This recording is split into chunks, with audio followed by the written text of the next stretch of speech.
السلام عليكم ورحمة الله تعالى وبركاته. حديث إرجما ربي نبي محمد نجيا في رحمني إسان الرهاجرات نفهم قنا ميولين هذا كيفنو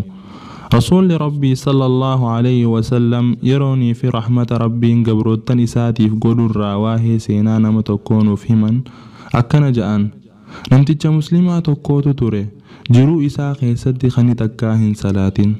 خني تكاهن صومنين خني تكا صدقاهن خنتين ولما قلت نما خيرين جراكتين توري غافتو كأمرين إساتيس ديمتي دوتيني ستديهاتشو إسا بينان ilmaan isaa hunda yaamee akkana je'een yaa ilmaan kiyya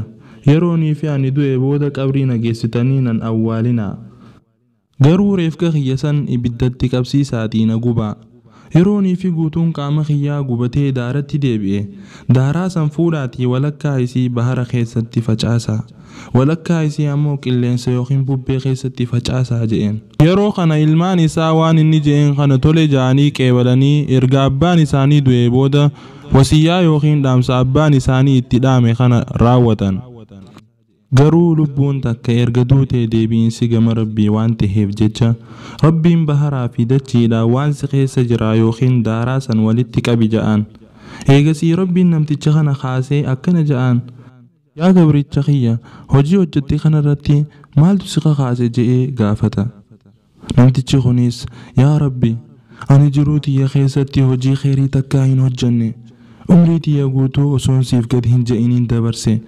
haala kanaan lubbuun tiyya fuula kee dura dhaabbachuu isii sodaadheeti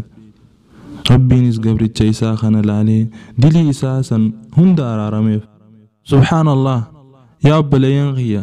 rahmata rabbiin gabroottan isaatiif godhu kana mee ilaalaa rabbiin gabroottan isaa keessaa warra rahmata godhee fi dilii isaanii hunda araarameef rabbiin haa godhu